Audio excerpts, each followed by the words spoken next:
Assalamualaikum warahmatullahi wabarakatuh. Selamat berjumpa di Ruang Pintar. Kali ini kita akan belajar bab 8 data. Kita akan membahas soal uji kompetensi. Materi ini sesuai dengan buku paket pada kurikulum Merdeka halaman 269 sampai 272 untuk siswa kelas 5 SD. Nomor 1, pengunjung perpustakaan. Berikut adalah data pengunjung perpustakaan SD Pancasila selama seminggu. Ini adalah tabelnya, hari dan banyaknya pengunjung.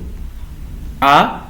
Buatlah diagram batang berdasarkan data pada tabel 8.13 tersebut. Karena kita akan membuat diagram batang, kita siapkan diagram batangnya. Data pengunjung perpustakaan SD Pancasila. Pada sumbu mendatar ini adalah hari, sedangkan yang tegak jumlah pengunjungnya atau banyak pengunjung. Pada hari Senin 42. Di sini saya buat kelipatan 4 karena 42 berarti 40 di tengah-tengahnya antara 40 sampai 44. Di sini 42. Selasa 60. Rabu 50 berarti antara 48 dan 52. Kamis 36. Jumat 24. Sabtu 48. B. Buatlah diagram piktogram berdasarkan data pada tabel 8.13 tersebut. Kita buatkan tabelnya seperti ini, hari dan banyak pengunjung. Dengan catatan, kita buat kelipatan 4 juga dengan gambar orang seperti ini mewakili 4 orang. 42 berarti ini kita bagi dengan 4, sama dengan 10,5 atau 10,5. Berarti gambar orangnya ada 10. 1, 2, 3, 4, 5, 6, 7, 8, 9, 10. Dan setengahnya 60 kalau dibagi dengan 4 itu sama dengan 15. Berarti hari Selasa gambar orang ada 15. 1, 2, 3, 4, 5, 6, 7, 8, 9, 10, 11, 12, 13, 14, 15. Rabu 50. 50 ini kita bagi dengan 4 sama dengan 12,5. Kita buat gambar orang ada 12. 1, 2, 3, 4, 5, 6, 7, 8, 9, 10, 11, 12, dan setengah. Kamis 36 dibagi 4 sama dengan 9. Ada 9. 1, 2, 3, 4, 5, 6, 7, 8, 9. Jumat 24 dibagi 4 sama dengan 6. Ada 6. 1, 2, 3, 4, 5, 6. Sabtu 48 dibagi 4 sama dengan 12. Ada 12. 1, 2, 3, 4, 5, 6, 7, 8, 9, 10, 11, 12. C. Kapan perpustakaan tersebut menerima pengunjung paling banyak? Kalau dilihat dari tabel, kita perhatikan angka yang terbesar, yaitu hari Selasa. Kalau diagram batang, kita perhatikan batang yang paling tinggi, yaitu hari Selasa. Pada piktogram, gambar orang yang paling banyak, hari Selasa. D. Kapan perpustakaan tersebut menerima pengunjung paling sedikit? Kalau pada tabel, angka yang paling rendah, yaitu Jumat 24. Kalau diagram batang, batangnya yang paling kecil. Kalau piktogram, gambar orangnya yang paling sedikit, yaitu Jumat. E. Buatlah urutan hari berdasarkan banyaknya pengunjung dari yang paling sedikit ke yang paling banyak. Yang paling sedikit yaitu Jumat. Ini nomor 1. Setelah itu kita perhatikan, ini yang paling sedikit lagi, yaitu Kamis.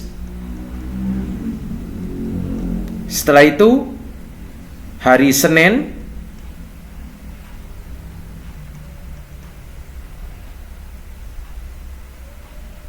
Hari Sabtu.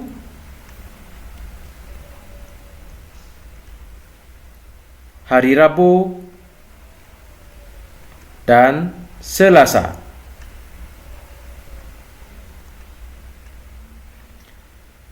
F.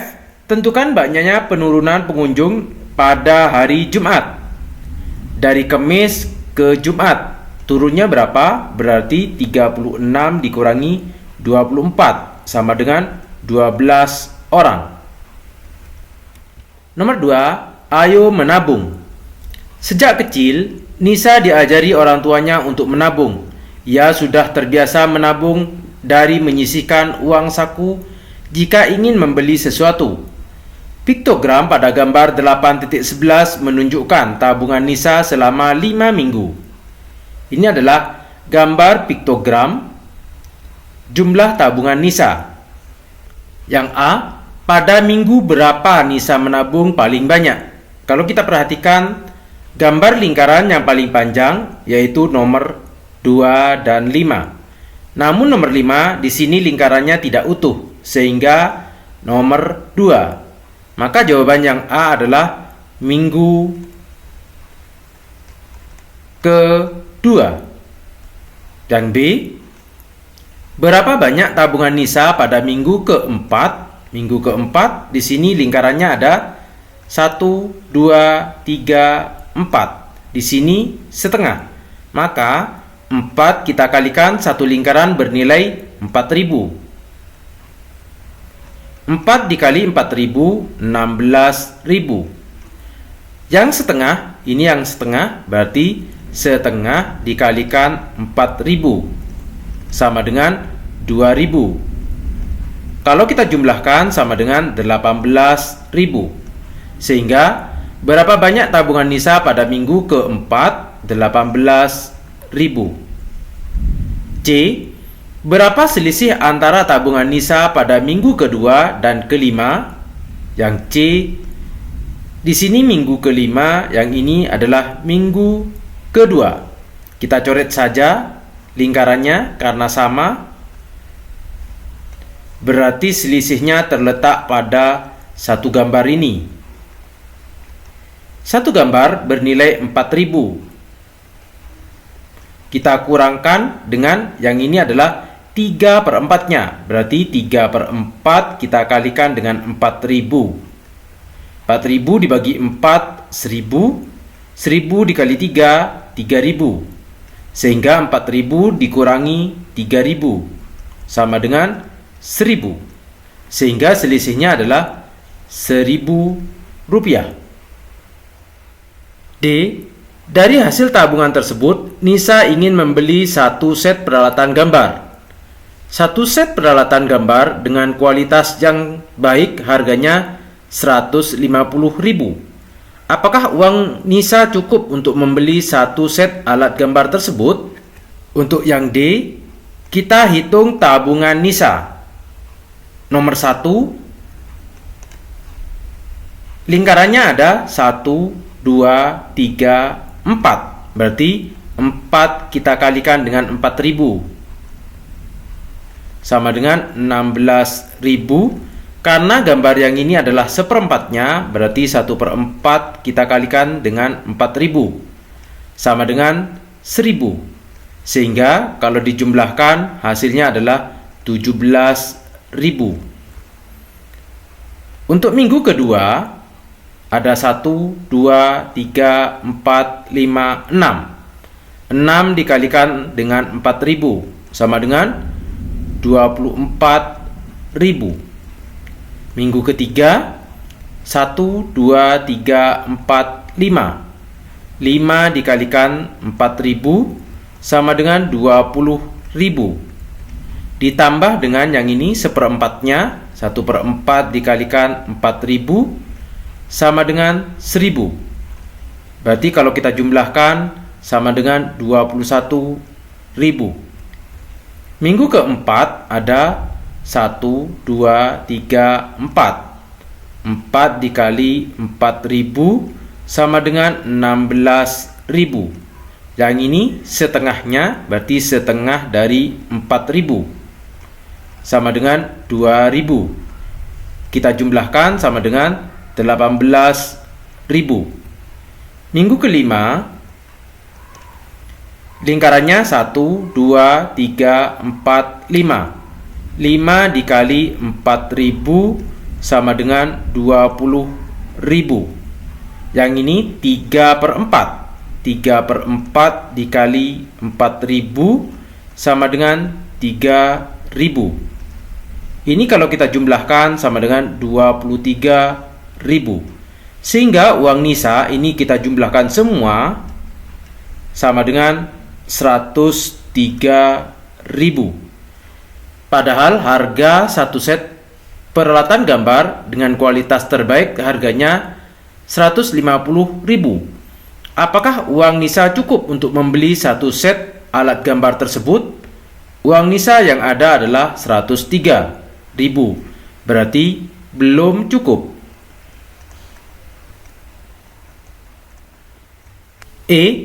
Dari kasus poin D, jika uang Nisa sudah cukup untuk membeli peralatan gambar tersebut, adakah lebihnya? Jika belum cukup, berapa lagi yang harus Nisa tabung agar dapat membeli alat gambar tersebut? Karena belum cukup, maka kekurangan Nisa, kekurangan uangnya yaitu dari 150.000, kita kurangkan dengan tabungan Nisa 103.000 sama dengan 47.000. Ini adalah uang kekurangan Nisa. F. Jika data tersebut dibuat diagram batang, manakah dari dua diagram batang tersebut yang benar? Mengapa demikian? Ini adalah diagram batang A dan diagram batang B. Kita cari perbedaannya. Pada minggu pertama, diagram batangnya sama, sehingga tidak usah kita cek. Diagram batang minggu kedua di sini menunjukkan perbedaannya. Kita lihat untuk minggu kedua dari perhitungan tadi, minggu kedua sebanyak 24.000. Diagram A menunjukkan 25.000, di bawahnya turun sedikit. Sedangkan pada diagram B di atas 20.000. Padahal jaraknya di sini setiap garis ada 1, 2, 3, 4, 5. Berarti setiap barisnya adalah 1.000. Yang ini menunjukkan 21.000. Sedangkan diagram A 24.000. Yang benar adalah diagram A. Seharusnya tabungan Nisa di minggu kedua adalah 24.000. Akan tetapi diagram batang B menunjukkan jika tabungan Nisa di minggu kedua hanya 21.000. Nomor 3. Pengguna internet di Indonesia. Saat ini internet sudah banyak digunakan. Berbagai macam informasi dapat diakses dengan memanfaatkan internet. Gambar 8.12 merupakan diagram batang yang menunjukkan banyaknya pengguna internet di Indonesia. Berdasarkan kelompok usia tertentu, cermati informasi pada diagram tersebut. Data pengguna internet di Indonesia per Januari tahun 2021. A. Berdasarkan diagram batang pada gambar 8.12, nyatakan pernyataan berikut benar atau salah. Nomor 1. Pengguna internet tertinggi adalah perempuan dari kelompok umur 25 sampai 34 tahun. Kita perhatikan 25 sampai 34 tahun. Yang ini.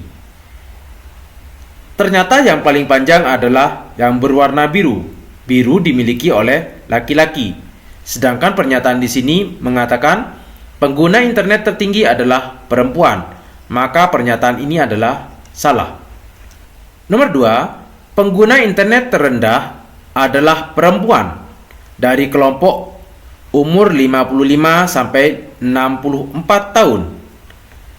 Umur 55 sampai 64 tahun yang paling rendah yang berwarna merah ternyata perempuan, maka pernyataan ini adalah benar. Nomor 3, persentase pengguna internet tertinggi secara keseluruhan adalah 19,30%. Kalau kita perhatikan pernyataan ini, 19,30 mengambil data 25 sampai 34. Di sini ada angka 19,30. Tapi pernyataan di sini adalah persentase pengguna internet secara keseluruhan. Di sini adalah salah. Seharusnya bukan keseluruhan, namun pada usia 25 sampai 34 tahun untuk laki-laki. Nomor 4, persentase total pengguna internet dari kelompok umur 18 sampai 24 tahun adalah 30,7%. 18 sampai 24 tahun totalnya adalah 30,7. Berarti di sini kita jumlahkan, yaitu 15,90 ditambah dengan 14,80. Kita jumlahkan 0 tambah 0, 0, 9 tambah 8, 7, simpan 1, 1 tambah 5 tambah 4, 0 disimpan 1, 1 tambah 1 tambah 1, 3. Berarti 30,70 atau 30,7. Berarti pernyataan ini adalah benar. B. Tentukan total persentase pengguna internet dari kelompok umur 35 sampai 44 tahun.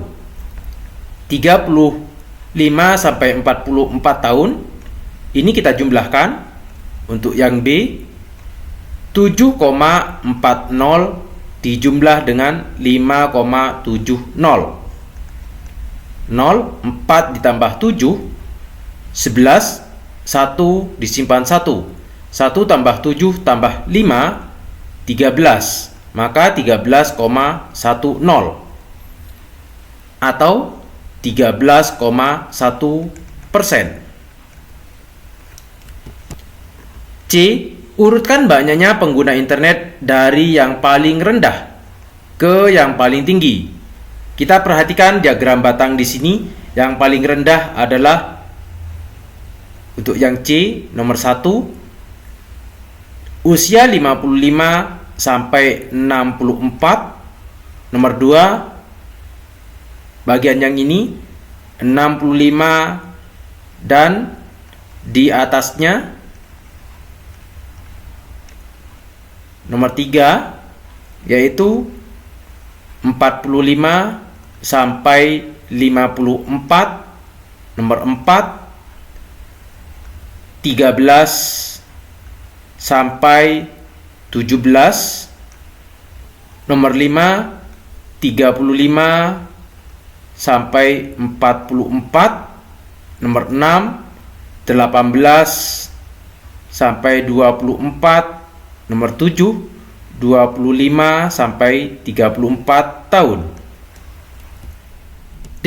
Tentukan selisih antara persentase total pengguna internet pada kelompok umur 18 sampai 24 tahun dengan kelompok umur 25 sampai 34 tahun. Untuk 18 sampai 24 tahun, yang ini kita jumlahkan. 15,90 ditambah dengan 14,80. 0, 17, 7 disimpan 1, 0 disimpan 1, 3. Berarti pada usia 18 sampai 24 tahun 30,7%. Sedangkan pada usia 25 sampai 34 tahun, yang ini kita jumlahkan 19,30 ditambah dengan 14,80. 0, 3 tambah 8, 11, simpan 1, 1 tambah 9 tambah 4, 14 simpan 1, 1 tambah 1 tambah 1, 3. Berarti 34,10%. Sehingga selisihnya 34,10% dikurangi dengan 30,7% sama dengan 3,4%. Demikian pembahasan soal uji kompetensi. Terima kasih. Assalamualaikum warahmatullahi wabarakatuh.